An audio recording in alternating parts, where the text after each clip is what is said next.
일본은 돈을 줬지만 한국은 마음을 줬습니다. 미국 저명한 교수의 이 말에 국제정치학회 전체가 발칵 뒤집혔습니다. 57조 원 대 300억 원. 40년 대 10년. 한국은 잠깐 반짝하다 사라질 나라입니다. 일본 외무성 관계자는 그렇게 조롱하며 비웃었습니다.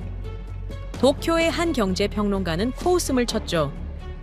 하지만 단 10년 만에 미얀마의 국책도로, 산업단지, 신도시 프로젝트가 모두 한국 기업 손으로 재편되었는데요.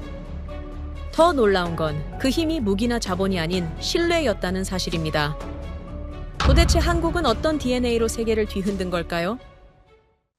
지금부터 그 놀라운 현장 속으로 들어가 보시죠. 미국에서 날아온 충격적인 이야기. 바로 시작합니다. 그리고 지금 어디에서 시청하고 계신지 댓글로 남겨주세요. 여러분의 이야기도 듣고 싶습니다. 그 전에 잠깐 1초 만에 누를 수 있는 좋아요 버튼을 꾹 눌러주시면 영상 제작에 큰 힘이 됩니다. 그럼 바로 사연 시작하겠습니다. 여러분, 이 사진 한번 보십시오. 해운대, 서초동이라고 적힌 버스입니다. 그런데 이곳은 한국이 아니에요. 비행기로 6시간을 날아가야 하는 미얀마죠. 왜 한글을 안 지웠을까요? 지울 수 없어서? 아닙니다. 지우고 싶지 않았던 겁니다. 믿겨지십니까? 안녕하세요. 제 이름은 로즈 마일론이라고 합니다. 그날 체프턴 교수님의 첫 질문을 들었을 때 솔직히 이해가 안 갔어요. 그런데 말입니다. 교수님이 숫자를 보여주시는 순간 모든 게 명확해졌습니다. 일본 57조 원, 한국 300억 원, 100배 차이였어요. 그런데 결과는 정반대였습니다. 사실 이 강의는 우연히 듣게 됐습니다. 원래는 국제정치 이론 수업을 신청했는데 체프턴 교수님께서 갑자기 특별 강의를 연다고 공지하셨거든요. 제목이 무척 흥미로웠습니다. 지정학적 결정론의 극복과 속도의 정치라는 거였는데 무슨 뜻인지 전혀 감이 안 왔지만 국제정치를 전공하는 학생으로서 놓칠 수 없는 기회였고 게다가 체프턴 교수님은 하버드에서도 손꼽히는 석학이시니까 당연히 참석해야 했습니다. 그렇게 하버드 강의실에 들어섰고 교수님이 첫 슬라이드를 띄우시는 순간 강의실 전체가 술렁거리기 시작했습니다. 화면에는 버스 한 대가 크게 떠 있었고 옆면에는 선명한 한글이 보였습니다. 해운대라는 글씨와 중앙고속이라는 회사 이름, 그리고 학생 할인이라는 문구까지 적혀 있었으며 누가 봐도 한국에서 운행하던 버스였습니다. 그런데 교수님이 말씀하셨습니다. 이곳은 미얀마 양곤의 거리라고 하시면서 미얀마는 동남아시아에 위치한 나라로 한국에서 비행기로 6시간 정도 날아가야 하는 곳이며 인구는 5천만 명이 넘고 국토 면적은 한반도의 3배가 넘는 큰 나라라고 설명해 주셨습니다. 교수님이 다음 사진들을 연달아 띄우셨습니다. 이번엔 양곤 시내 곳곳의 거리 풍경이었는데 버스들이 줄지어 달리고 있었으며 놀랍게도 70% 이상이 한글이 적힌 한국 중고버스였습니다. 부산 시내버스부터 서울광역버스 그리고 경기도 마을버스까지 다양했고 어떤 버스는 광고판까지 그대로 붙어 있었는데 심지어 정류장 노선도까지 한글로 남아있는 경우도 있었습니다. 한 학생이 손을 들고 물었습니다. 왜 한글을 지우지 않고 그대로 운행하냐고 말입니다. 교수님은 잠시 침묵하시더니 천천히 대답하셨습니다. 지우지 않은 게 아니라 지우고 싶지 않았던 거라고 하시면서 미얀마 사람들은 이 한글을 자랑스럽게 여긴다고 설명하셨습니다. 실제로 미얀마 현지에서는 한국 중고버스를 구입할 때 한글 표기가 많이 남아있을수록 가격이 더 높게 매겨진다고 하셨으며 사람들은 그 버스를 타면서 한국이라는 나라를 떠올리고 언젠가 우리도 저렇게 살 수 있을 거라고 믿는다고 덧붙이셨습니다. 버스에 적힌 한글이 단순한 글자가 아니라 희망의 상징이 된 겁니다. 솔직히 처음엔 과장이라고 생각했습니다. 버스 몇 대에 한글이 남아있다고 해서 그렇게까지 의미를 부여할까 싶었거든요. 그런데 교수님이 다음 화면을 띄우시는 순간 생각이 완전히 바뀌었습니다. 화면에는 두 개의 숫자가 아주 크게 떠올랐는데 일본 57조 원 그리고 한국 300억 원이라고 적혀 있었습니다. 교수님이 차근차근 설명하셨습니다. 일본은 1954년부터 미얀마에 전쟁 배상금을 지급하기 시작했고 그 이후로도 지속적으로 경제 원조를 이어왔으며 2013년에는 미얀마가 일본에 진 채무 57조 원 중에서 무려 33조 원을 탕감해줬다고 하셨습니다. 그러니까 일본은 40년이 넘는 긴 시간 동안 미얀마에 천문학적인 돈을 쏟아부은 셈이었고, 미얀마 정부 입장에서 보면 일본은 가장 큰 후원자이자 은인이나 다름없었습니다. 그런데 한국은 어땠을까요? 한국이 본격적으로 미얀마 개발 지원에 나서기 시작한 건 2014년부터였으며 코이카라는 한국국제협력단이 투입한 금액은 약 300억 원 수준이었다고 합니다. 일본과 비교하면 금액 차이가 거의 200배에 가까웠고 시간으로 따지면 일본이 40년을 투자한 반면 한국은 고작 10년 남짓이었습니다. 교수님이 강의실을 천천히 둘러보시며 질문을 던지셨습니다. 그렇다면 미얀마는 결국 누구를 선택했을까요? 상식적으로 생각하면 당연히 일본이어야 했습니다. 돈도 압도적으로 많이 줬고 시간도 훨씬 오래 투자했으며 미얀마 정부의 핵심 인사들 대부분이 일본 유학파였으니까 말입니다. 하지만 결과는 모두의 예상을 완전히 뒤엎었습니다. 교수님이 영상 하나를 재생하셨는데 일본 방송사가 미얀마 현지에서 제작한 인터뷰였습니다. 영상 속에서 일본 리포터가 미얀마 집권 여당의 한 당원에게 질문을 던졌습니다. 미얀마가 앞으로 어떤 나라가 되고 싶은지 물었는데 그 당원은 바로 옆에 서 있던 일본인 관계자는 쳐다보지도 않은 채 단호하게 대답했습니다. 한국같이 자유롭고 역동적인 나라가 되고 싶다고 말했으며 한국의 발전 모델을 배우고 싶다고 덧붙였습니다. 그 순간 스튜디오에 있던 일본인 MC의 얼굴이 순식간에 굳어졌고 방송 분위기 전체가 얼어붙었으며 곧바로 광고로 넘어가 버렸습니다. 교수님이 영상을 멈추시고 설명을 이어가셨습니다. 미얀마 사람들은 일본이 아니라 한국을 선택했으며 미얀마 정부는 국가의 핵심 인프라 사업들을 한국 기업에 맡기기 시작했다고 하셨습니다. 전국을 연결하는 34,000km 고속도로 마스터플랜 설계를 한국 엔지니어링 회사가 수주했고 양곤에는 여의도 면적에 달하는 거대한 산업단지를 한국토지주택공사가 건설하고 있으며 심지어 미얀마 정부는 한국의 분당이나 판교 같은 계획 신도시를 지어달라고 공식적으로 요청했다고 합니다. 여기서 더 놀라운 건 미얀마 대통령이 직접 한국 정부에 보낸 서한 내용이었다고 합니다. 교수님이 그 내용을 읽어주셨는데 우리 아이들이 K-팝을 배우고 한국 드라마를 통해 한국어를 익힐 수 있도록 문화교류 프로그램을 확대해 달라는 요청이었으며 이는 단순한 문화교류 차원이 아니라 미얀마가 국가 발전의 롤모델로 한국을 선택했다는 강력한 신호였습니다. 강의실 전체가 술렁거렸고 학생들 사이에서 믿을 수 없다는 반응이 쏟아졌습니다. 한 학생이 다급하게 손을 들고 질문했습니다. 도대체 한국이 무엇을 했길래 40년 동안 쌓은 일본의 영향력을 단 10년 만에 뒤집었냐고 물었고 이건 솔직히 제가 궁금했던 질문이기도 했습니다. 교수님은 잠시 침묵하시더니 아주 천천히 그리고 명확하게 대답하셨습니다. 일본은 돈을 줬지만 한국은 마음을 줬다고 하시면서 일본은 미얀마를 투자 대상으로 봤지만 한국은 미얀마를 동반자로 봤다고 말씀하셨습니다. 교수님이 구체적인 사례를 들어 설명하기 시작하셨습니다. 일본의 방식은 전형적인 상층부 중심 원조였다고 하셨습니다. 대규모 댐을 건설하고 발전소를 지으며 고속도로를 놓았지만 정작 그 혜택이 일반 국민들에게 돌아가기까지는 오랜 시간이 걸렸고 때로는 혜택 자체가 제대로 전달되지 않았다고 합니다. 게다가 일본 기업들은 미얀마 현지 인력을 단순 노동자로만 활용했으며 핵심 기술은 절대 이전하지 않았고 모든 설계와 관리는 일본인들이 독점했다고 덧붙이셨습니다. 반면 한국의 접근 방식은 완전히 달랐다고 합니다.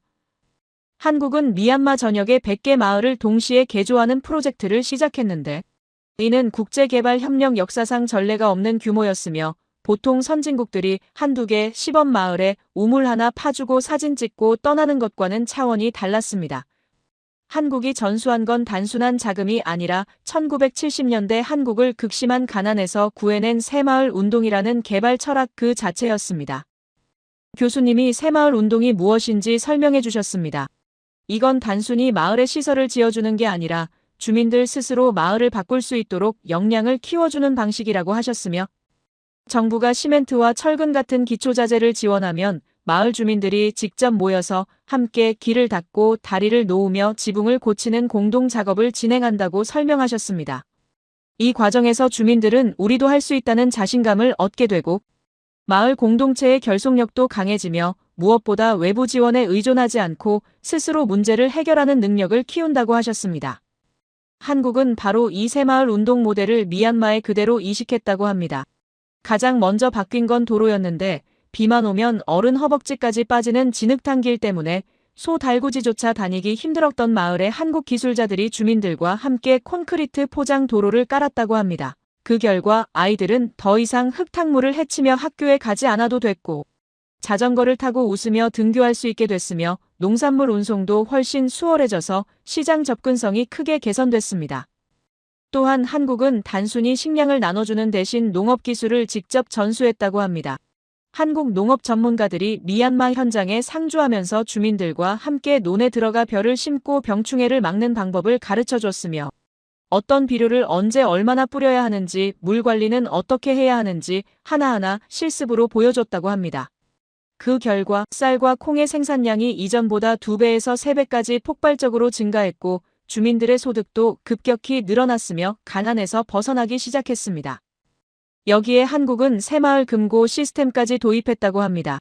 기존의 미얀마 농촌 지역 주민들은 급한 돈이 필요하면 고리대금업자에게 가서 연 200%가 넘는 살인적인 이자로 돈을 빌릴 수밖에 없었고 결국 평생 빚에 허덕이며 살았다고 합니다. 하지만 마을 금고가 생기면서 주민들은 합리적인 이자로 자금을 융통할 수 있게 됐고 그 돈으로 소를 사거나 재봉틀을 구입해 장사를 시작하는 사람들이 생겨났으며 자립의 기반이 마련됐습니다. 교수님이 2020년 한국개발연구원이 발표한 평가보고서 내용을 인용하셨습니다.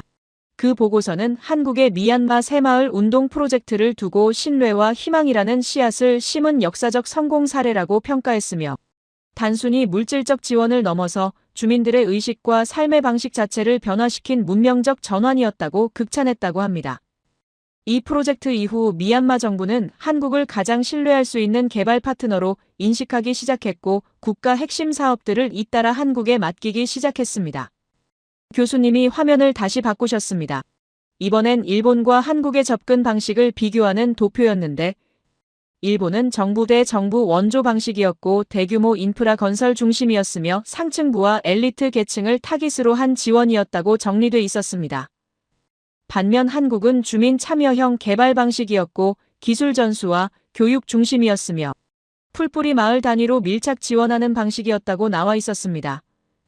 교수님이 두 방식의 차이를 명확하게 설명해 주셨습니다. 일본은 큰 건물을 짓고 화려한 준공식을 열며 사진을 찍었지만 정작 그 건물이 일반 주민들의 삶을 실질적으로 바꾸지는 못했으며 때로는 유지 관리조차 제대로 되지 않아 몇 년 만에 방치되는 경우도 많았다고 합니다. 반면 한국은 작은 마을부터 시작했지만 그 마을 사람들의 인생 자체를 근본적으로 바꿔놓았고 주민들이 스스로 일어설 수 있는 능력을 길러줬으며 그 변화가 주변 마을로 퍼져나가면서 지역 전체가 달라지기 시작했다고 설명하셨습니다. 그리고 교수님이 결정적인 한 문장을 보여주셨습니다. 화면에는 미얀마 주민들이 실제로 했던 말이 그대로 적혀 있었는데 일본은 우리를 돈으로 매수하려 하고 위에서 아래로 내려다보지만 한국은 우리와 같은 눈높이에서 함께 땀을 흘리며 진짜 필요한 기술을 가르쳐 준다는 내용이었습니다. 교수님이 조용하지만 단호하게 말씀하셨습니다. 바로 이 진심의 차이가 40년 동안 쌓아온 일본의 영향력을 단숨에 무너뜨리고 한국이 미얀마의 모든 국책 사업을 싹쓸이하게 만든 결정적 이유였다고 하셨습니다. 교수님이 마지막으로 한 가지를 더 덧붙이셨습니다. 돈은 계산을 만들지만 진심은 신뢰를 만든다고 하시면서 일본은 미얀마에 막대한 투자를 했지만 그건 어디까지나 계산된 투자였고 미얀마를 일본 경제권에 묶어두기 위한 전략적 선택이었다고 설명하셨습니다. 반면 한국은 과거 자신들이 가난했던 시절을 기억하고 있었고 그때 국제사회로부터 도움을 받았던 경험을 잊지 않았으며 이제는 우리가 도울 차례라는 마음으로 진심을 다해 미얀마를 도왔다고 하셨습니다. 그 순간 강의실이 숙연해졌습니다. 솔직히 소름이 돋았습니다. 100배나 차이 나는 돈을 이긴 건 결국 사람의 진심이었고 위에서 군림하는 태도가 아니라 옆에서 함께 걷는 자세였으며 계산된 투자가 아니라 진정한 동반자 의식이었던 겁니다. 교수님이 강의실을 천천히 둘러보시며 마지막 질문을 던지셨습니다. 여러분은 한국이 어떻게 이런 일을 해낼 수 있었다고 생각하십니까? 한국은 왜 이렇게 다른 방식을 선택했을까요? 아무도 선뜻 대답하지 못했습니다. 강의실 안은 무거운 침묵으로 가득 찼고 학생들은 각자 방금 들은 이야기를 되새기며 생각에 잠겨 있었습니다. 교수님이 잠시 숨을 고르시더니 다시 입을 여셨습니다. 그렇다면 이제 본격적으로 한국이 걸어온 길을 들여다봐야 할 시간이라고 하시면서 왜 한국이 미얀마에서 일본을 이길 수 있었는지 그 근본적인 이유를 파헤쳐 보겠다고 말씀하셨습니다. 교수님이 칠판 쪽으로 걸어가셨습니다. 그리고 분필을 들어 큰 글씨로 2개의 숫자를 적기 시작하셨습니다. 일본 57조 원 40년이라는 글자가 칠판 왼쪽에 선명하게 새겨졌고 오른쪽에는 한국 300억 원 10년이라고 적으셨습니다. 교수님이 분필을 내려놓으시고 우리를 향해 돌아서시며 질문을 던지셨습니다. 여러분이 미얀마 정부 입장이라면 누구를 선택하겠습니까? 당연히 왼쪽이라고 생각하실 겁니다. 돈도 훨씬 많고 시간도 길었으니까요. 그런데 현실은 달랐다고 하셨습니다. 교수님이 노트북을 조작하시더니 화면에 영상 하나를 띄우셨는데 몇 년 전 일본 방송사가 미얀마 현지에서 제작한 다큐멘터리 프로그램의 일부였습니다. 영상 속에서 일본 리포터가 미얀마 수도 네피도에 있는 정부 청사 앞에 서 있었고 그 옆에는 미얀마 집권 여당의 한 고위 당원이 함께 서 있었습니다. 리포터가 정중하게 질문을 던졌습니다. 미얀마가 앞으로 어떤 나라를 본받고 싶은지, 어떤 발전 모델을 따라가고 싶은지 물었습니다. 그 순간이었습니다. 그 당원은 바로 옆에 서 있던 일본 측 관계자를 한 번도 쳐다보지 않은 채 아주 단호하고 명확하게 대답했습니다. 한국같이 자유롭고 역동적이며 빠르게 성장하는 나라가 되고 싶다고 말했으며 한국의 경제발전 모델과 민주주의 시스템을 배우고 싶다고 덧붙였습니다. 그 말이 끝나자마자 화면이 스튜디오로 전환됐는데 일본인 MC와 패널들의 표정이 말 그대로 굳어 있었고 누구 하나 말을 잇지 못한 채 어색한 침묵이 흘렀으며 곧바로 급하게 광고로 넘어가 버렸습니다. 교수님이 영상을 멈추시고 설명하셨습니다. 이 방송이 일본에서 나간 직후 일본 언론과 정치권이 발칵 뒤집어졌다고 하셨습니다. 40년 동안 천문학적인 돈을 쏟아부었는데 정작 미얀마는 일본이 아니라 한국을 선택했다는 사실에 충격을 받았고 일본 외무성은 긴급회의를 소집했으며 도대체 어디서부터 잘못된 건지 분석에 들어갔다고 합니다. 하지만 그들은 진짜 이유를 찾지 못했다고 하셨습니다. 왜냐하면 그들은 여전히 돈과 시간이라는 숫자로만 세상을 바라보고 있었기 때문이라고 덧붙이셨습니다. 교수님이 다시 칠판으로 돌아가셔서 두 숫자 사이에 큰 화살표를 그으시며 말씀하셨습니다. 일본은 돈을 줬지만 한국은 마음을 줬다고 하시면서 일본은 미얀마를 경제적 투자 대상으로만 봤지만 한국은 미얀마를 함께 성장할 동반자로 봤다고 설명하셨습니다. 그리고 그 마음의 이름이 바로 진심이었다고 하시면서 진심은 계산으로 만들어지는 게 아니라 경험에서 우러나온다고 강조하셨습니다. 교수님이 한국의 새마을 운동 이야기를 본격적으로 꺼내셨습니다. 한국은 1970년대 자신들이 극심한 가난을 겪었던 시절에 새마을 운동이라는 걸 전국적으로 펼쳤다고 하셨습니다. 새마을 운동이란 정부가 위에서 일방적으로 지시하는 게 아니라 마을 주민들이 스스로 모여서 우리 마을을 우리 손으로 바꾸자는 운동이었으며 정부는 시멘트와 철근 같은 기본 자재만 지원하고 나머지는 주민들이 땀 흘려 직접 만들어가는 방식이었다고 설명하셨습니다. 그리고 한국은 바로 이 새마을 운동을 미얀마에 그대로 전수했다고 합니다. 2014년 한국국제협력단이 미얀마에 들어가서 시작한 프로젝트는 전국 100개 마을을 동시에 개조하겠다는 야심찬 계획이었으며 투입된 예산은 300억 원 정도였지만 그 효과는 돈으로 환산할 수 없을 만큼 컸다고 하셨습니다. 교수님이 미얀마 현지 사진들을 화면에 띄우기 시작하셨는데 변화의 모습이 생생하게 담겨 있었습니다. 첫 번째 사진은 도로였습니다. 비가 오기 전에 마을길은 그냥 흙바닥이었고 비가 온 후의 사진에는 어른 허벅지까지 푹푹 빠지는 진흙탕이 펼쳐져 있었습니다. 아이들은 그 진흙을 헤치며 학교에 가야 했고 농산물을 실은 소달구지조차 제대로 움직이지 못했으며 마을 전체가 외부와 단절된 채 고립되어 있었습니다. 그런데 다음 사진을 보는 순간 강의실에서 감탄이 터져나왔습니다. 깨끗한 콘크리트 포장 도로가 마을을 가로지르고 있었고 아이들이 자전거를 타고 환하게 웃으며 달리는 모습이 담겨 있었습니다. 교수님이 설명하셨습니다. 한국 기술자들이 미얀마 주민들과 함께 삽을 들고 땅을 고르며 함께 땀을 흘렸다고 하셨습니다.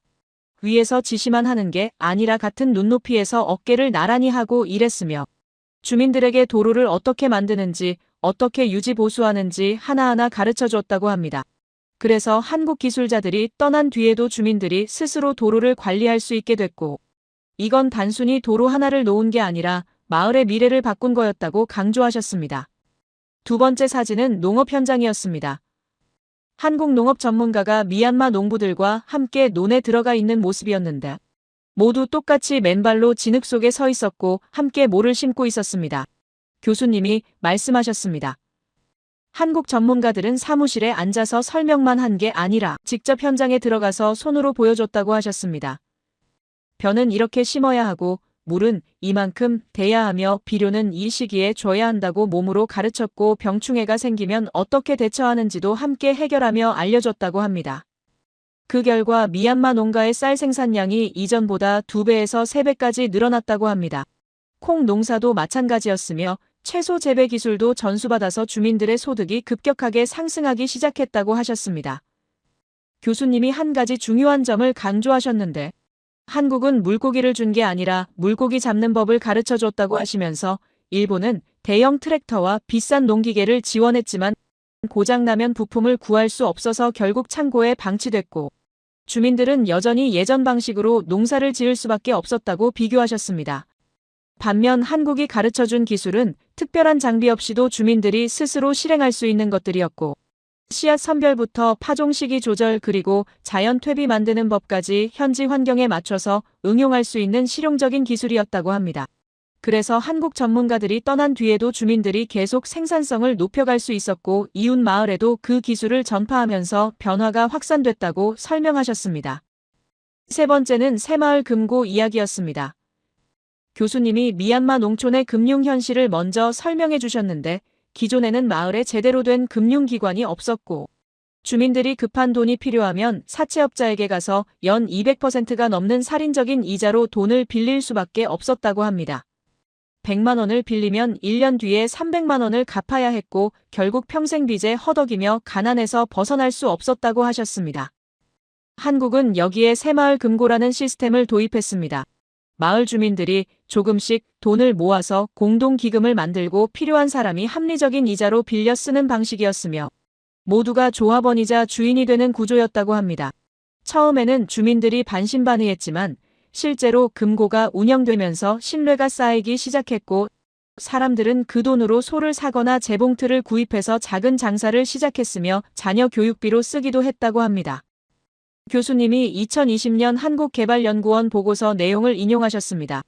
그 보고서는 미얀마 새마을 운동 프로젝트를 평가하면서 이건 단순한 개발 원조가 아니라 신뢰와 희망이라는 씨앗을 심은 문명적 전환이었다고 표현했으며 물질적 지원을 넘어서 주민들의 의식과 삶의 태도 자체를 바꾼 역사적 성공 사례라고 극찬했다고 합니다.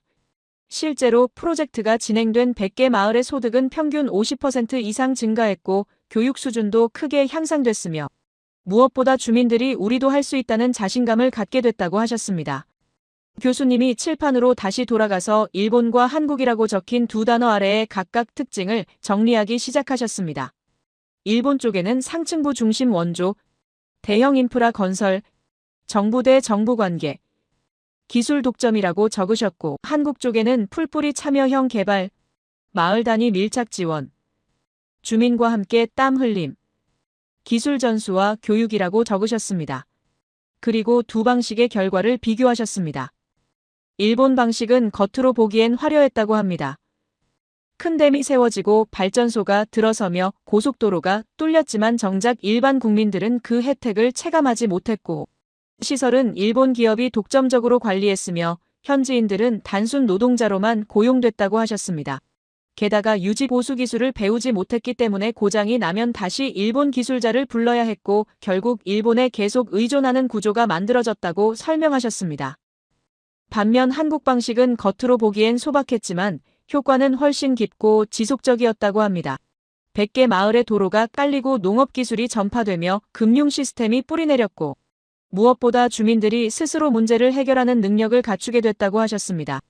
한국이 떠난 뒤에도 마을은 계속 발전했고 주민들은 배운 걸 이웃 마을에 나눠주면서 변화가 자연스럽게 확산됐으며 미얀마 정부는 이 모델을 전국적으로 확대하기로 결정했다고 덧붙이셨습니다. 교수님이 마지막으로 결정적인 문장을 칠판에 크게 적으셨습니다. 돈은 계산을 만들지만 진심은 신뢰를 만든다는 문장이었고 그 아래에는 일본은 투자했지만 한국은 함께했다라고 덧붙이셨습니다. 교수님이 우리를 향해 돌아서시며 조용히 말씀하셨습니다. 바로 이 차이가 40년과 10년의 시간 차이를 뒤집었고 57조 원과 300억 원의 금액 차이를 무의미하게 만들었으며 결국 미얀마가 일본이 아니라 한국을 선택하게 만든 근본적인 이유였다고 하셨습니다. 그리고 교수님이 한 가지 질문을 더 던지셨습니다. 그렇다면 한국은 왜 이런 방식을 선택할 수 있었을까요? 한국은 어떻게 진심을 담은 개발 협력을 할 수 있었을까요? 강의실이 다시 조용해졌고 학생들은 진지하게 고민하기 시작했습니다. 교수님이 천천히 대답하셨습니다.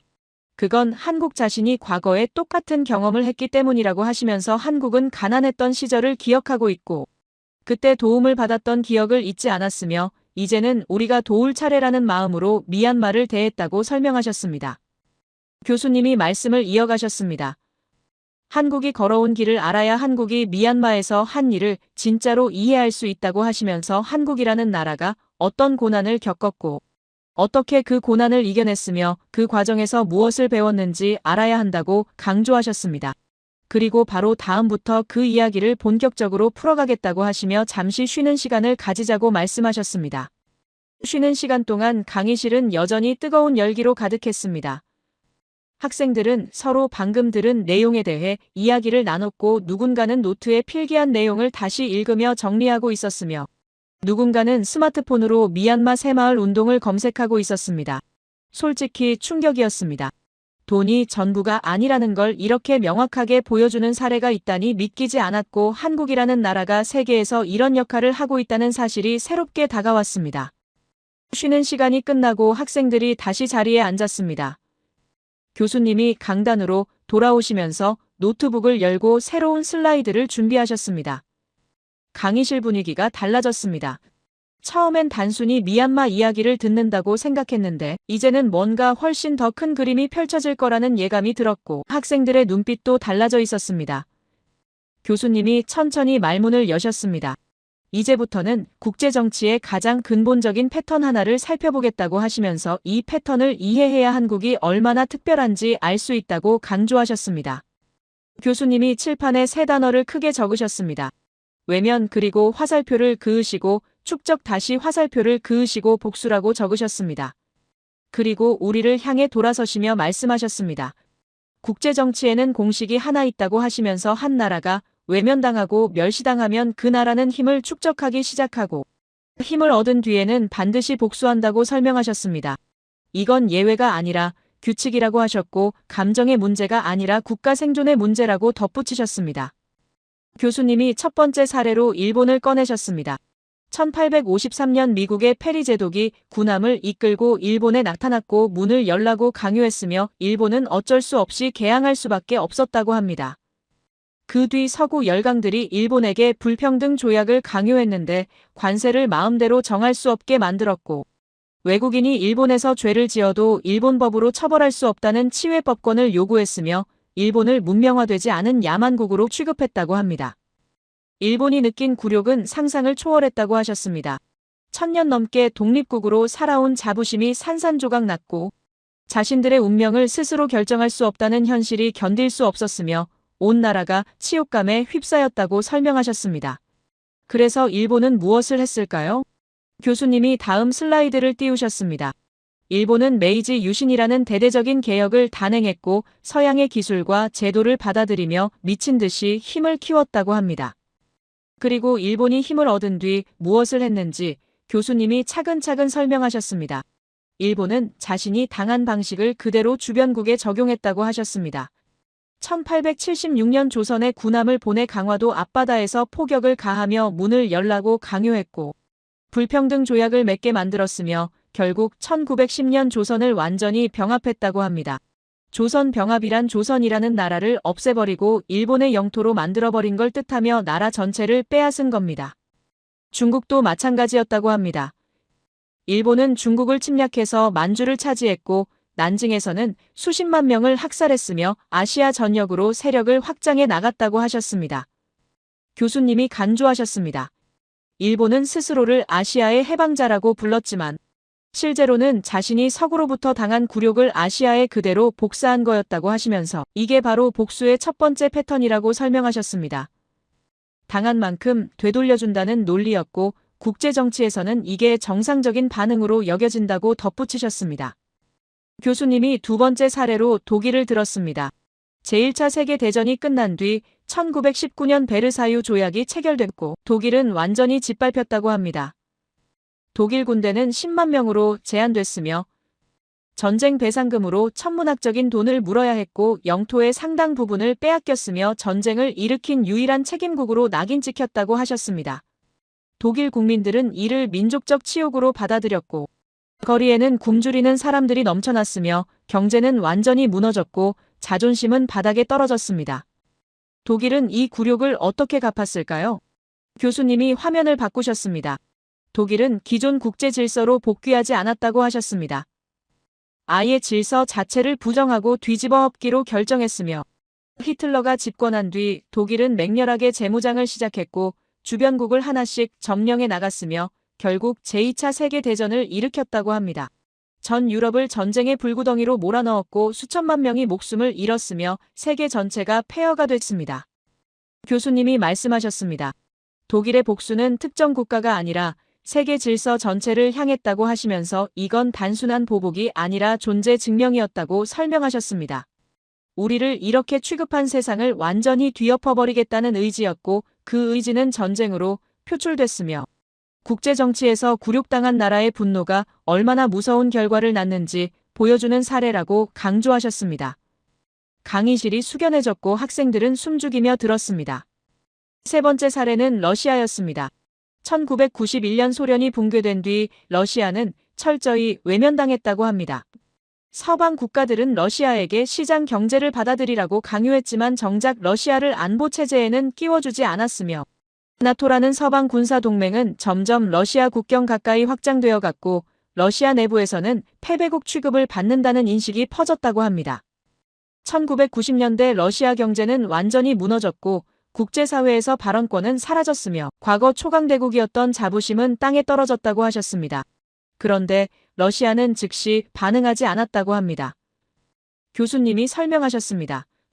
러시아는 시간을 들여 군사력을 회복했고 에너지 자원을 무기로 활용하기 시작했으며 주변국에 대한 영향력을 서서히 되찾아갔다고 하셨습니다.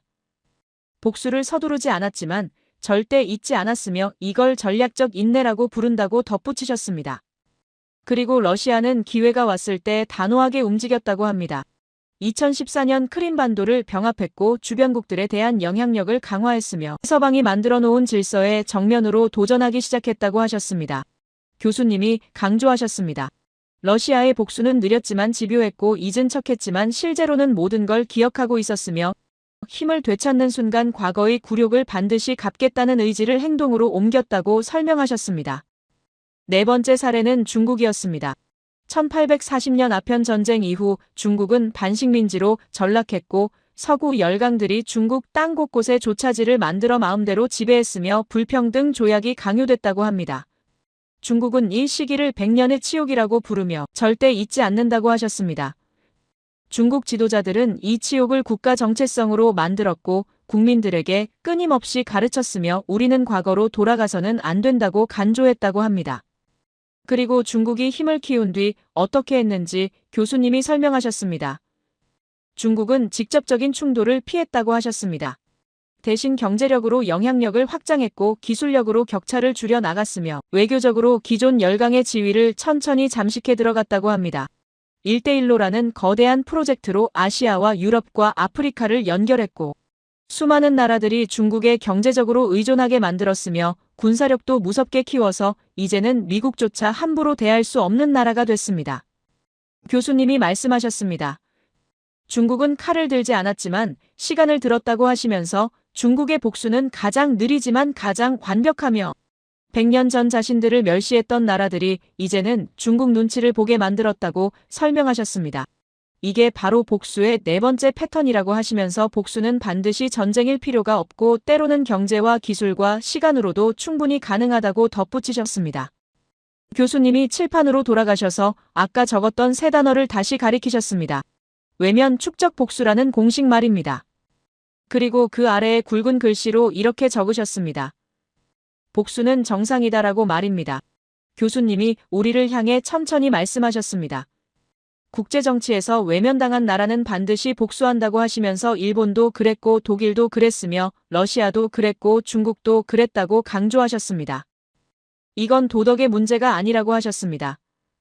국가 생존의 문제라고 하시면서 한 나라가 멸시당하면 국민 전체가 굴욕감을 느끼고 그 굴욕감은 세대를 넘어 전해지며 힘을 얻는 순간 반드시 갚으려 한다고 설명하셨습니다.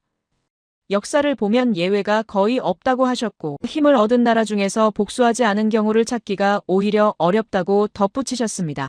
강의실 안 학생들이 고개를 끄덕이기 시작했고 모두가 이 공식을 받아들이는 분위기였습니다. 교수님이 잠시 침묵하셨습니다. 그리고 천천히 다음 질문을 던지셨습니다.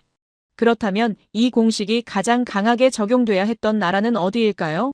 가장 처참하게 외면당했고 가장 철저히 멸시당한 나라 말입니다. 교수님이 화면을 바꾸셨고 전쟁으로 폐허가 된 도시 사진이 떴습니다. 건물은 무너져 있었고 사람들은 폐허 속에서 살고 있었으며 아이들은 맨발로 거리를 헤매고 있었습니다. 교수님이 말씀하셨습니다. 대한민국이라고 하시면서 1953년 전쟁이 끝난 뒤 한국은 지구상에서 가장 가난한 나라 중 하나였다고 설명하셨습니다. 1인당 국민 소득이 70달러 정도였는데 이건 당시 아프리카 최빈국보다도 낮은 수준이었고 전쟁으로 모든 게 파괴됐으며 산업 기반은 전혀 없었고 자원도 없었으며 기술도 없었다고 합니다. 유엔이 원조 식량을 보냈고 미국이 군사 지원을 했지만 그걸로는 살아남기조차 버거웠다고 하셨습니다. 더 심각한 건 국제사회의 태도였다고 합니다. 교수님이 구체적인 사례들을 들기 시작하셨습니다. 1955년 인도네시아 반둥에서 아시아 아프리카 29개 국가가 모여 역사적인 회의를 열었는데 이건 비동맹 운동의 시작이었고 제3세계 국가들이 목소리를 내는 중요한 자리였다고 합니다. 그런데 한국은 거기에 초대조차 받지 못했다고 하셨습니다. 아예 고려 대상이 아니었다는 뜻이며 존재 자체를 인정받지 못한 겁니다. 1960년대 한국 대통령이 동남아시아 국가들을 순방하려고 했는데 필리핀이 방문을 거절했다고 합니다. 공식적인 이유는 대통령 일정상 어렵다는 거였지만 실제 의미는 명확했다고 하셨습니다. 지금 만날 필요가 없다는 뜻이었고 우선순위가 아니라는 의미였으며 한국은 상대할 가치가 없는 나라로 취급받은 겁니다. 교수님이 말씀하셨습니다. 외교에서 거절당한다는 건 단순히 일정이 안 맞는 게 아니라고 하시면서 너희는 중요하지 않다는 선언이나 다름없다고 설명하셨습니다. 1966년 마닐라에서 정상회의가 열렸고 한국 대통령도 참석했지만 대우는 형편없었다고 합니다. 회의 주최국이 필리핀이었는데도 한국은 중심 발언권을 얻지 못했고 회의장 자리도 구석이었으며 언론 사진에도 거의 등장하지 않았다고 하셨습니다. 이건 무시가 아니라 존재하지 않는 취급이었다고 하시면서 국제 정치에서 가장 잔인한 폭력은 때리는 게 아니라 없는 사람 취급하는 거라고 강조하셨습니다. 교수님이 계속 사례를 들었습니다.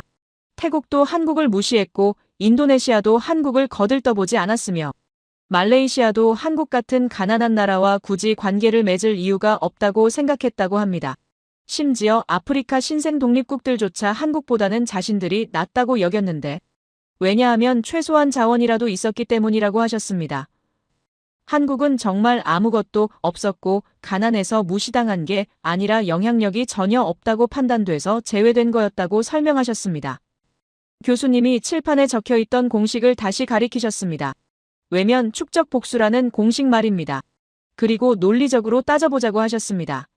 일본은 서구에게 당했지만 그래도 기술이 있었고 독일은 패전했지만 교육받은 인력이 있었으며 러시아는 무너졌지만 최소한 군사력은 있었고 중국은 짓밟혔지만 넓은 땅과 많은 인구라도 있었다고 하셨습니다. 그런데 한국은 아무것도 없었다고 하시면서 그래서 한국이 당한 멸시는 차원이 달랐다고 강조하셨습니다. 일본은 적어도 두려움의 대상이었고 독일은 경계의 대상이었으며 러시아는 견제의 대상이었고 중국은 계산의 대상이었다고 합니다. 하지만 한국은 아무것도 아니었다고 하시면서 계산할 가치조차 없는 나라였고 관심밖의 존재였으며 국제 무대에서 투명 인간 취급을 받았다고 설명하셨습니다. 교수님이 조용히 말씀하셨습니다. 그렇다면 논리적으로 봤을 때 한국의 복수는 어땠어야 할까요? 교수님이 대답하셨습니다. 가장 강렬했어야 했다고 하시면서 가장 처참했고 가장 철저히 외면당했으니까 복수할 자격도 가장 충분했고 복수의 강도도 가장 세야 논리적으로 맞다고 설명하셨습니다. 아까 설명한 공식대로라면 한국은 힘을 얻은 뒤 반드시 과거를 갚았어야 했고 자신을 무시했던 나라들에게 똑같이 되돌려줬어야 했으며 세계의 한국을 무시한 대가가 무엇인지 보여줬어야 했다고 말씀하셨습니다. 강의실이 조용해졌습니다. 학생들은 다음 이야기를 기다리고 있었고 모두가 예상하고 있었습니다. 당연히 한국도 복수했을 거라고 말입니다. 교수님이 천천히 화면을 바꾸셨습니다. 그리고 조용하지만 명확하게 말씀하셨습니다. 그런데 말입니다. 이 나라는 전혀 다른 선택을 했습니다. 교수님이 잠시 침묵하셨습니다. 그런데 말입니다. 라는 문장이 강의실에 울려 퍼진 뒤 이상한 긴장감이 감돌았고 학생들은 다음 이야기를 기다리며 숨을 죽이고 있었습니다. 교수님이 화면을 바꾸려는 순간 강의실 뒤쪽에서 손이 올라갔습니다. 일본인 학생이었는데 이름은 야시마라고 했고 오사카 출신이며 일본 최고 명문대를 졸업한 뒤 하버드로 유학을 온 엘리트였습니다. 그는 평소에도 조용하지만 날카로운 질문으로 유명했고 특히 아시아 역사 문제에서는 절대 양보하지 않는 학생이었습니다. 야시마가 차분하지만 분명한 목소리로 말했습니다. 교수님 잠깐만요. 제가 하나 짚고 넘어가고 싶은 게 있습니다. 교수님이 고개를 끄덕이시며 말씀하라고 하셨고 야시마는 노트북을 열어 자료를 화면에 띄웠습니다. 그는 말했습니다. 방금 교수님께서 한국이 국제사회에서 외면당했다고 하셨는데 그건 한국의 시각일 뿐이며 객관적 자료를 보면 다른 이야기가 나옵니다. 실제로 일본은 한국 전쟁 직후부터 한국의 경제 협력을 제안했고 1965년 한일 기본 조약을 통해 막대한 자금을 지원했습니다. 야시마가 구체적인 숫자를 제시했습니다. 일본은 무상 자금 3억 달러와 유상 차관 2억 달러 그리고 민간 차관 3억 달러 이상을 한국에 제공했으며 이는 당시 한국 국가 예산의 2배가 넘는 금액이었고 이 돈으로 한국은 포항제철을 세웠으며 경부고속도로를 건설했고 산업 기반을 다졌다고 말했습니다.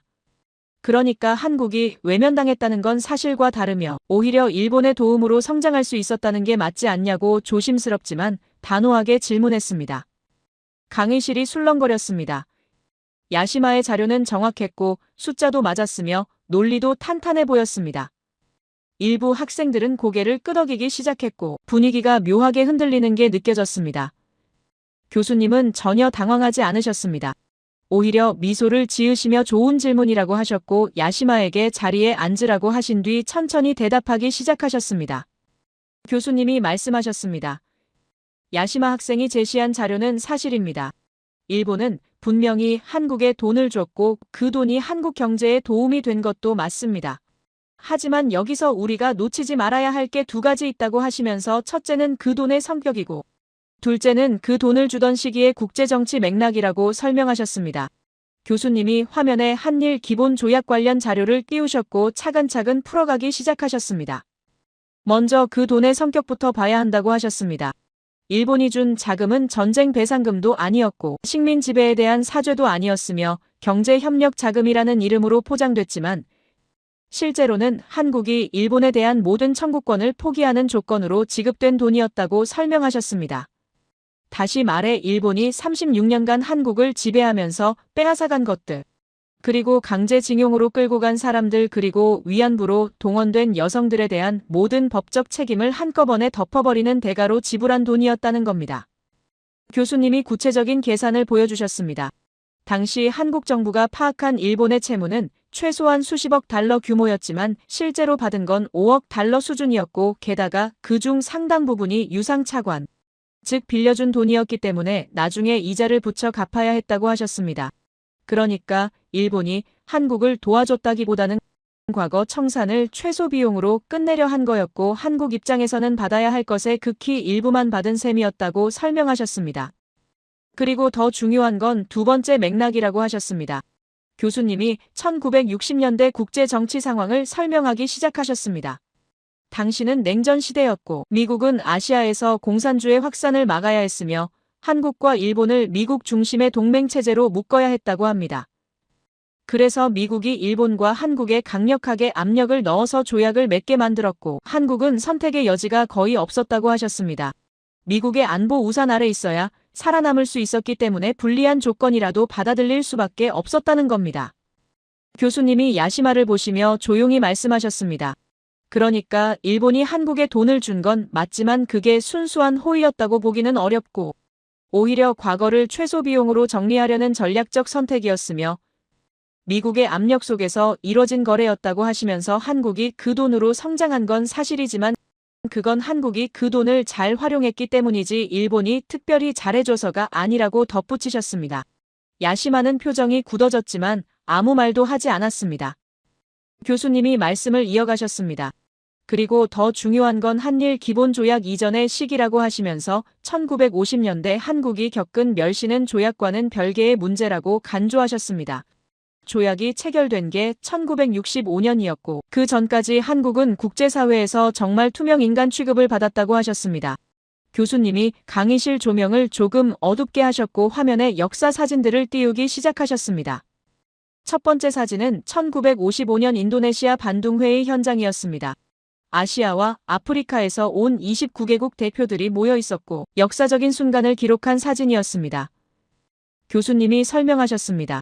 이 회의는 비동맹 운동의 시작이었고 서구 제국주의에 맞서 제3세계 국가들이 연대하자는 자리였으며 아시아 아프리카의 목소리를 세계에 알리는 중요한 무대였다고 합니다. 그런데 한국은 여기에 초대조차 받지 못했다고 하셨습니다. 왜 초대받지 못했을까요? 교수님이 당시 회의 주최 측의 판단을 설명하셨습니다. 한국은 미국의 영향 아래 있었고 냉전 구도에서 서방 진영에 속해 있었기 때문에 비동맹을 표방하는 회의에 맞지 않는다는 게 표면적 이유였지만 실제로는 한국이 너무 약하고 가난해서 초대할 필요성을 못 느꼈다는 게 더 정확하다고 하셨습니다. 한국은 국제 정치에서 아무런 무게감이 없었고 있어도 없어도 상관없는 나라였으며 굳이 자리를 내줄 이유가 없다고 판단된 겁니다. 교수님이 다음 사진을 띄우셨습니다. 1960년대 중반 동남아시아 지도자들이 모인 회의 장면이었고 필리핀 대통령과 태국 총리 그리고 인도네시아 대표가 함께 있었습니다. 교수님이 말씀하셨습니다. 1960년대 한국 대통령이 동남아시아 순방을 계획했는데 필리핀이 방문을 거절했다고 합니다. 공식 발표는 일정 조율이 어렵다는 거였지만 외교 언어로 번역하면 지금 만날 필요가 없다는 뜻이었고 우선순위가 아니라는 의미였으며 솔직히 말하면 상대할 가치가 없다고 본 거였다고 설명하셨습니다. 당시 필리핀은 한국보다 훨씬 잘 사는 나라였다고 합니다. 1인당 국민소득도 한국의 2배 이상이었고 영어를 공용어로 쓰며 미국과 긴밀한 관계를 유지하고 있었으며 동남아시아에서 가장 영향력 있는 나라 중 하나였다고 하셨습니다. 반면 한국은 전쟁의 상처가 채 아물지 않았고 경제는 바닥이었으며 국제사회에서 목소리를 낼 위치가 아니었다고 합니다. 그러니까 필리핀 입장에서는 한국 대통령을 만나봤자 얻을 게 없다고 판단한 거였고 시간 낭비라고 본 거였다는 겁니다. 더 충격적인 건 1966년 마닐라 정상회의였다고 합니다. 교수님이 그 회의 사진을 띄우셨는데 여러 나라 정상들이 한자리에 모여 있었고 회의 주최국이 필리핀이었다고 합니다. 한국 대통령도 이 회의에 참석했지만 대우는 형편없었다고 하셨습니다. 회의장 좌석 배치를 보면 한국은 구석 자리였고 주요 의제 논의에서 발언 기회가 거의 주어지지 않았으며 공식 사진을 찍을 때도 뒤쪽 끝자리에 서 있었다고 합니다. 교수님이 강조하셨습니다. 이건 단순한 좌석 배치 문제가 아니라고 하시면서 국제 외교에서 좌석 순서와 발언 순서, 그리고 사진 위치는 그 나라의 위상을 정확히 보여주는 지표라고 설명하셨습니다. 한국은 회의에 참석은 했지만 주인공이 아니었고 의견을 물어볼 대상이 아니었으며 그냥 숫자 채우기용으로 온 나라 취급을 받은 거였다고 하셨습니다. 이게 바로 존재를 지운다는 의미라고 하시면서 때리는 게 아니라 없는 사람처럼 대하는 게 가장 잔인한 폭력이라고 덧붙이셨습니다. 야시마가 다시 손을 들었습니다. 그의 목소리는 여전히 차분했지만 약간 방어적으로 들렸습니다. 교수님, 그런데 그건 당시 한국의 경제력과 국력이 약했기 때문 아닙니까? 국제정치는 현실주의적이고 힘이 없으면 대우받지 못하는 게 당연한 거 아닙니까? 교수님이 고개를 끄덕이셨습니다. 맞습니다. 국제정치는 냉혹하고 힘이 없으면 무시당하는 게 현실이라고 하시면서 그래서 제가 지금 설명하는 겁니다. 한국이 얼마나 철저히 외면당했는지 그리고 그 외면이 얼마나 깊은 상처를 남겼는지 말입니다. 교수님이 계속 사례를 들었습니다. 태국도 한국을 무시했다고 합니다. 1960년대 태국은 동남아시아에서 경제적으로 안정된 나라였고 왕실이 있어서 전통과 권위가 있었으며 한국 같은 전쟁으로 폐허가 된 나라와 굳이 깊은 관계를 맺을 이유가 없다고 봤다고 하셨습니다. 인도네시아는 더했다고 합니다. 인도네시아는 땅도 넓고 인구도 많았으며 자원도 풍부했기 때문에 한국처럼 아무것도 없는 나라는 안중에도 없었다고 하셨습니다.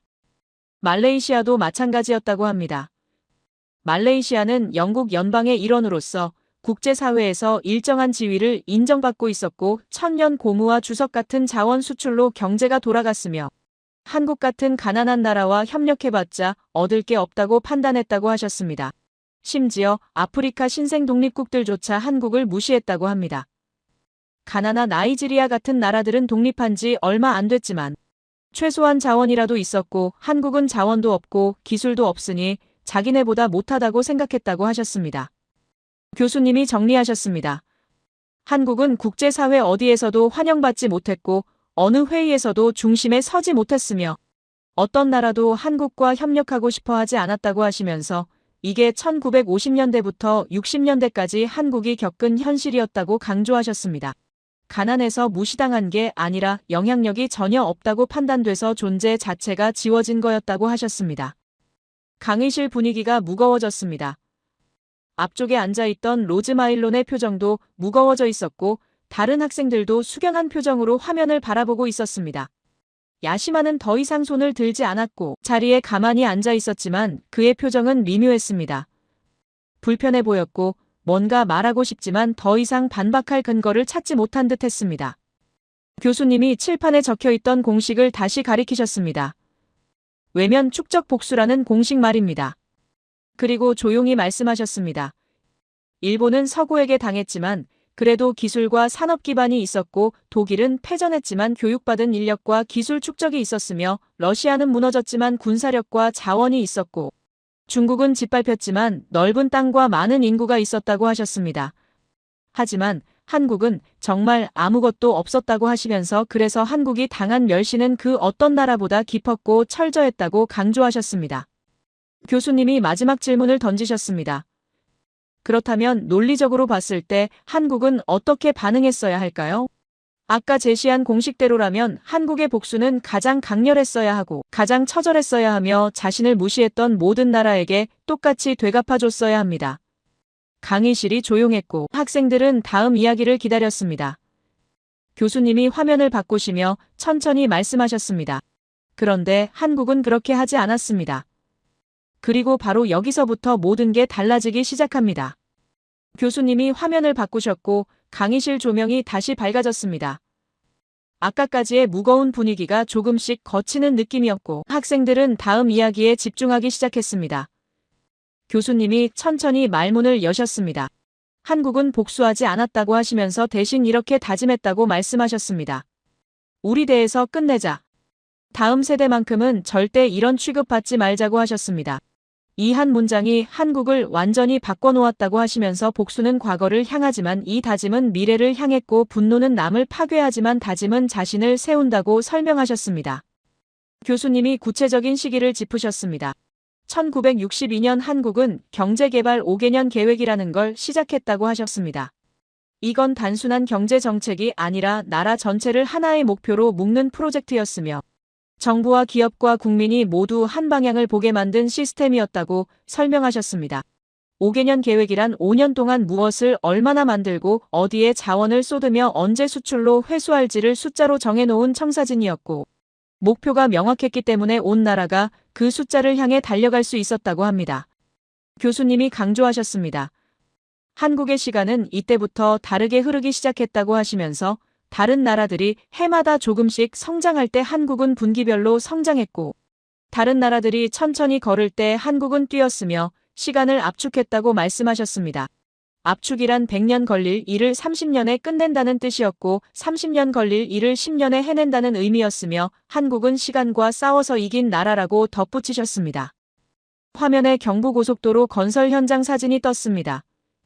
비가 억수같이 쏟아지는데도 작업자들이 현장을 떠나지 않고 일하고 있었고 진흙탕 속에서 삽을 들고 땅을 파고 있었으며 밤에는 조명을 켜고 밤샘 작업을 이어가는 모습이 담겨 있었습니다. 교수님이 설명하셨습니다.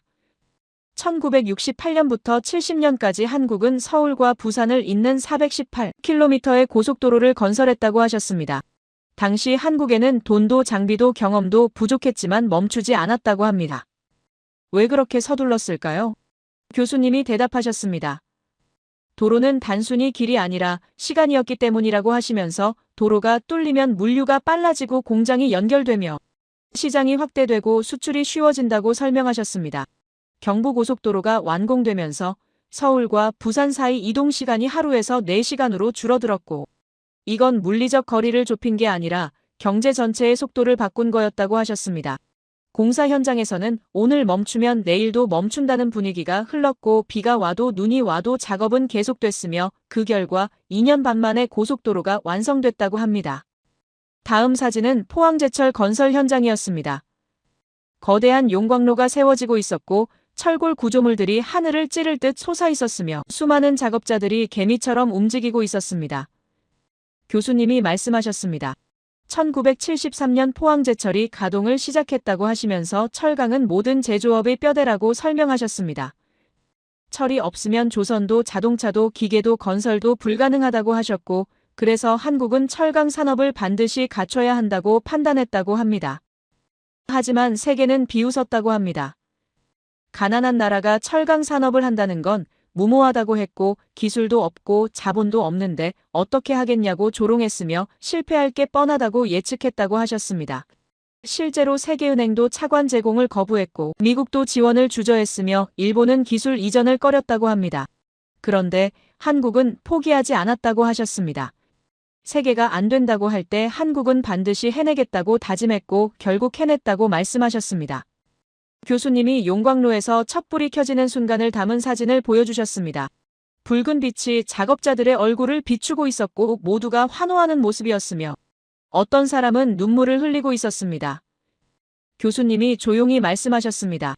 이 순간 한국의 체온이 올라간 거였다고 하시면서 철을 만든다는 건 남의 나라 산업을 빌려 쓰지 않겠다는 선언이었고 스스로 서겠다는 의지의 표현이었으며 더 이상 누구에게도 의존하지 않겠다는 독립선언이었다고 설명하셨습니다. 화면이 바뀌며 사막 한가운데 건설 현장 사진이 떴습니다. 1970년대 중동이었고 한국 노동자들이 횃불을 켜고 밤에 작업하는 모습이었으며 낮 기온이 50도를 넘는 사막에서 땀을 뻘뻘 흘리며 일하는 장면이 담겨 있었습니다. 교수님이 설명하셨습니다. 1970년대 후반 석유 파동 이후 중동에서 대규모 인프라 수요가 폭증했고 한국은 기업과 인력을 대거 투입했다고 합니다. 중동 건설은 한국에게 단순한 해외 사업이 아니라 생존 통로였다고 하셨습니다. 낮에는 너무 더워서 쉬고 밤에 일했다고 합니다. 모래바람이 불어도 작업은 멈추지 않았고 가족과 떨어져 몇 년씩 현장을 지켰으며 벌어들인 돈을 고향으로 보냈다고 하셨습니다. 그 송금액이 한국 경제를 떠받쳤고 외화를 벌어들여 공장을 돌릴 수 있었으며 기술을 배워서 나중에 한국에 적용할 수 있었다고 설명하셨습니다. 교수님이 강조하셨습니다. 이 사람들은 영웅이라고 불리지 않았지만 진짜 영웅이었다고 하시면서 사막에서 흘린 땀이 한국을 일으켜 세웠다고 말씀하셨습니다. 교수님이 잠시 멈추시더니 천천히 말씀하셨습니다. 여기서 우리가 주목해야 할 게 하나 있다고 하시면서 한국이 이렇게 할 수 있었던 건 단순히 열심히 일해서가 아니라고 설명하셨습니다. 한국 사람들에게는 특별한 정신이 있었다고 하셨고 그 정신의 뿌리는 역사 속 조상들로부터 이어져 내려온 거였다고 말씀하셨습니다. 교수님이 화면을 바꾸시며 한국 역사를 간략히 짚으셨습니다. 한국은 역사적으로 수없이 많은 침략을 받았다고 합니다. 북쪽에서는 대륙 세력이 내려왔고 동쪽에서는 일본이 침입했으며 한반도는 늘 강대국들 사이에 끼어 있었다고 하셨습니다. 하지만 한국은 살아남았고 문화를 지켰으며 언어를 잃지 않았고 정체성을 유지했다고 합니다. 이게 가능했던 이유는 위기가 올 때마다 한국인들은 더 강해졌기 때문이라고 하셨습니다. 교수님이 구체적으로 설명하셨습니다. 16세기 말 일본의 침략이 있었을 때 한국은 7년 동안 싸워서 결국 일본을 물리쳤고 그 과정에서 거북선이라는 혁신적인 전함을 만들어냈으며 의병이라는 민간 자발적 군대가 전국에서 일어났다고 합니다. 17세기 초 대륙에서 침략이 왔을 때도 한국은 끝까지 저항했고 비록 굴복했지만 문화와 정체성만큼은 지켜냈으며 오히려 그 경험을 통해 더 강한 민족 의식을 키웠다고 하셨습니다. 이런 역사가 한국인의 DNA에 새겨졌다고 합니다. 위기가 오면 무너지는 게 아니라 더 강해지고 어려움이 닥치면 포기하는 게 아니라 방법을 찾으며 절망적인 상황에서도 희망을 만들어내는 능력이 대대로 전해져 내려왔다고 하셨습니다. 교수님이 강조하셨습니다. 그래서 20세기 한국이 전쟁의 폐허 속에서도 일어설 수 있었던 거라고 하시면서 조상들로부터 물려받은 이 정신이 있었기에 가능했다고 말씀하셨습니다. 그리고 이 정신은 단순히 과거의 유산이 아니라 현재도 살아 숨쉬고 있다고 하셨습니다. 오늘날 한국뿐만 아니라 전 세계 대부분의 나라들이 이런 생각을 갖고 있다고 하셨습니다. 나라가 망하면 안 된다는 마음, 기술이 무너지면 안 된다는 절박함, 꾸준히 성장해야 한다는 의지 말입니다. 이런 생각은 누구나 할 수 있지만 그걸 실제로 행동으로 옮기고 국가 전체가 하나로 움직이게 만든 건 한국이 처음이었다고 하셨습니다. 교수님이 설명을 이어가셨습니다. 한국은 위기를 기회로 바꾸는 능력이 탁월하다고 하시면서 이건 우연이 아니라 역사 속에서 배운 생존 전략이라고 말씀하셨습니다. 전쟁이 끝나고 폐허만 남았을 때 다른 나라 같았으면 절망했겠지만 한국은 이제 시작이라고 생각했고 아무것도 없다는 건 모든 걸 새로 만들 수 있다는 뜻으로 받아들였으며 바닥부터 다시 쌓아 올리는 걸 두려워하지 않았다고 합니다. 국제사회에서 무시당했을 때도 마찬가지였다고 합니다. 다른 나라 같았으면 주저앉았겠지만 한국은 더 강해지겠다고 다짐했고 인정받지 못한다면 인정받을 수 있는 나라를 만들겠다고 결심했으며 외면당한 기억을 분노가 아니라 연료로 삼았다고 하셨습니다.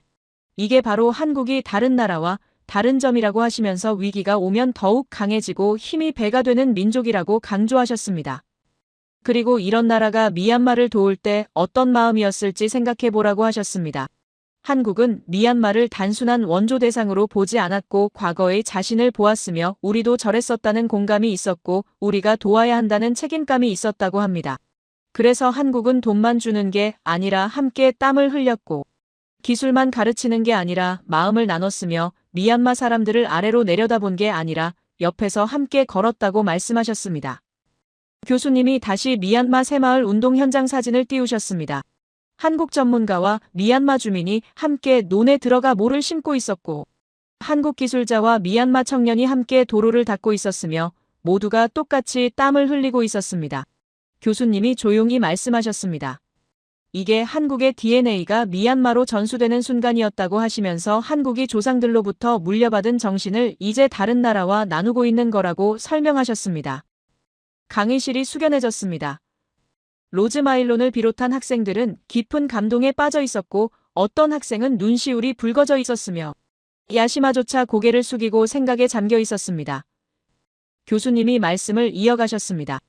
하지만 이게 전부가 아니라고 하시면서 한국의 진짜 이야기는 지금부터라고 말씀하셨습니다. 1970년대까지 한국은 가난에서 벗어나기 위해 달렸고 1980년대부터는 완전히 다른 게임이 시작됐다고 하셨습니다. 교수님이 화면을 세계 지도로 바꾸셨고 한국의 위치에 빨간 점이 찍혀 있었습니다. 그리고 그 점에서 선들이 뻗어나가며 전 세계로 연결되는 애니메이션이 재생됐습니다. 교수님이 말씀하셨습니다. 1980년대부터 게임이 바뀌기 시작했다고 하시면서 한국은 더 이상 따라가는 나라가 아니라 새로운 길을 만드는 나라가 됐고 모방하는 나라가 아니라 도전하는 나라가 됐으며 살아남는 나라가 아니라 세계를 바꾸는 나라가 되기 시작했다고 설명하셨습니다. 첫 번째 사례는 조선산업이었습니다. 교수님이 대형 선박 건조 현장 사진을 띄우셨고 거대한 배가 건조대 위에 놓여 있었으며 수많은 용접공들이 불꽃을 튀기며 작업하고 있었습니다. 교수님이 설명하셨습니다. 1970년대부터 한국은 조선업에 뛰어들었다고 하셨습니다. 조선업은 기술과 자본과 시간이 모두 필요한 고난도 산업이었고 한 척을 만드는데 수천 개의 부품과 수백 명의 인력이 투입되며 납기를 하루라도 어기면 계약이 취소되고 품질에 문제가 생기면 회사 전체가 무너질 수 있는 위험한 사업이었다고 합니다. 당시 일본은 세계 조선 산업을 지배하고 있었다고 합니다. 일본 조선소들은 기술력과 경험에서 압도적이었고 세계 시장 점유율이 50%를 넘었으며 한국이 끼어들 여지가 없어 보였다고 하셨습니다. 그런데 1970년대 후반부터 상황이 달라지기 시작했다고 합니다. 세계 경제가 침체되면서 선박 수요가 급감했고 조선업 전체가 불황에 빠졌으며 수익성이 크게 떨어졌다고 하셨습니다. 일본은 어떻게 했을까요? 교수님이 설명하셨습니다. 일본은 조심스러워졌다고 하시면서 수익성 낮은 대형 선박 건조를 줄이고 고부가 가치 틈새 시장에 집중하기로 결정했으며 위험을 피하고 안전한 영역을 선택한 거였다고 말씀하셨습니다. 이건 합리적인 판단이었고 일본 기업 입장에서는 당연한 선택이었다고 하셨습니다. 하지만 한국은 정반대로 갔다고 합니다. 한국은 일본이 피한 싸움에 전부를 걸었다고 합니다. 대형 선박 건조에 올인했고 초대형 유조선과 컨테이너선 시장을 공략했으며 가격 경쟁력과 납기 준수로 승부를 걸었다고 하셨습니다. 불황이었지만 한국 조선소들은 설비 투자를 멈추지 않았고 기술 개발을 계속했으며 인력 양성에 집중했다고 합니다.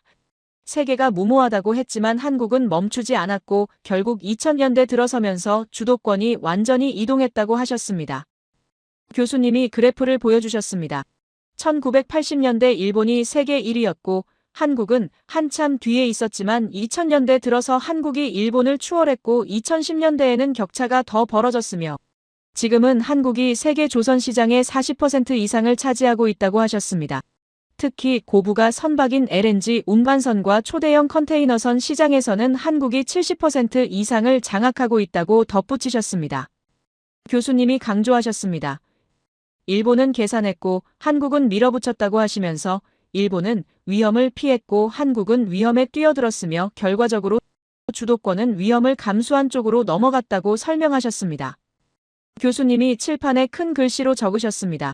대체 불가능은 전략적 자산이라고 말입니다. 그리고 설명하셨습니다. 한국은 이제 많이 만드는 나라가 아니라 어려운 걸 만드는 나라가 됐다고 하시면서 초대형 LNG 운반선은 한국 아니면 못 만들고 최첨단 메모리 반도체는 한국 없이는 생산이 불가능하며 세계 경제가 한국 없이는 돌아가지 않는 구조가 만들어졌다고 강조하셨습니다. 그리고 한국은 여기서 멈추지 않았다고 합니다. 1986년 한국은 아시안게임을 개최했고 이건 단순한 스포츠 대회가 아니라 국가 운영 능력을 세계에 보여주는 시험대였다고 하셨습니다.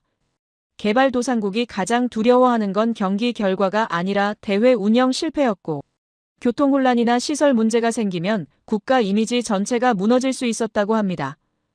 하지만 한국은 완벽하게 해냈고 세계는 놀랐다고 하셨습니다.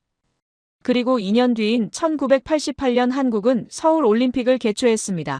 교수님이 88 서울올림픽 개막식 사진을 띄우셨고 잠실 주경기장에 오륜기가 펄럭이고 있었으며 수만 명의 관중이 환호하는 모습이 담겨 있었습니다. 교수님이 조용히 말씀하셨습니다. 이 순간 한국은 더 이상 전쟁 폐허의 이미지가 아니었다고 하시면서 세계는 한국을 산업국가로 그리고 운영 가능한 국가로 인식하기 시작했으며 파트너로 계산하기 시작했다고 설명하셨습니다. 교수님이 강조하셨습니다. 한국은 공장을 짓고 그 공장을 세계에 전시했다고 하시면서 올림픽은 단순한 스포츠 제전이 아니라 국가 능력의 총체적 증명이었고 한국은 그 증명을 완벽하게 해냈다고 말씀하셨습니다. 88 올림픽 이후 한국을 보는 세계의 시선이 완전히 바뀌었고 이제는 한국이 먼저 제안하면 다른 나라들이 귀를 기울이기 시작했으며 한국의 의견이 국제 무대에서 무게를 갖기 시작했다고 하셨습니다.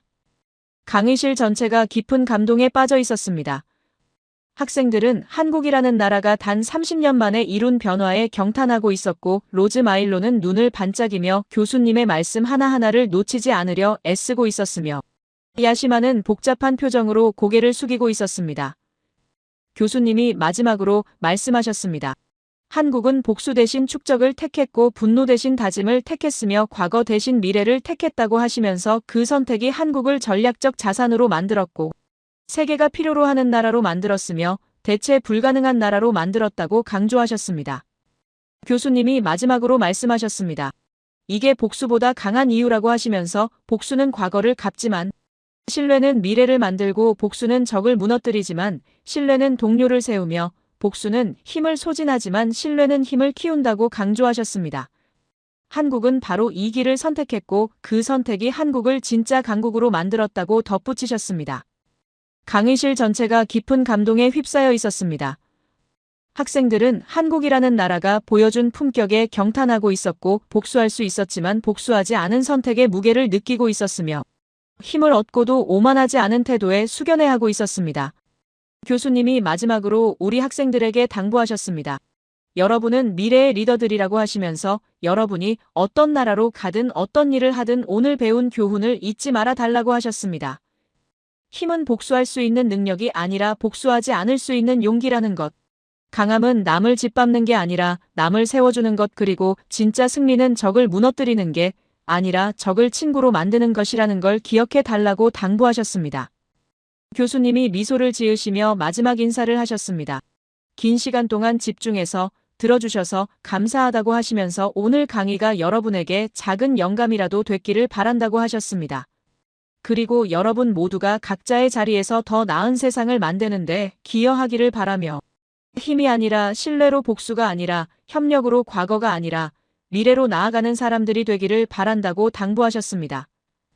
그녀는 조용히 중얼거렸습니다. 한국 정말 대단한 나라구나. 그리고 천천히 일어나 강의실을 나섰습니다. 밖은 여전히 밝았고 하버드 캠퍼스는 평온했지만 그녀의 마음속에는 뭔가 큰 변화가 일어나고 있었습니다. 오늘 들은 이야기는 평생 잊지 못할 것 같았고 한국이라는 나라는 이제 그녀에게 단순한 동아시아의 한 국가가 아니라 배워야 할 스승 같은 존재가 됐습니다. 제 이야기를 끝까지 들어주셔서 감사합니다. 모두 안녕히 계세요. 오늘의 사연 어떻게 들으셨나요? 우리가 살아가는 세상은 늘 힘과 계산으로 움직이는 것처럼 보이지만 정작 세상을 바꾸는 건 언제나 보이지 않는 마음의 힘인 것 같아요. 돈으로 얻은 신뢰는 시간이 지나면 사라지지만 진심으로 쌓은 신뢰는 세대와 국경을 넘어 남는다는 걸 오늘 이야기가 다시 한번 보여준 것 같습니다. 작은 나라가 거대한 질서의 판을 뒤흔드는 건 기적이 아니라 묵묵히 자신이 옳다고 믿는 길을 걸어온 결과일지도 모르죠. 우리가 가진 진짜 힘은 속도나 기술이 아니라 다시 일어서는 의지와 서로를 믿는 마음일지도 모릅니다. 결국 세상은 강한 자가 이기는 곳이 아니라 끝까지 포기하지 않는 사람이 이기는 곳일지도 모르겠네요. 이제 남은 질문은 하나뿐입니다. 다음은 우리가 어떤 신뢰를 남길 차례일까요? 여러분의 생각을 아래 댓글에 남겨주세요. 그리고 감동적인 사연을 주변 사람들과 공유하고 함께 이야기 나눠보세요.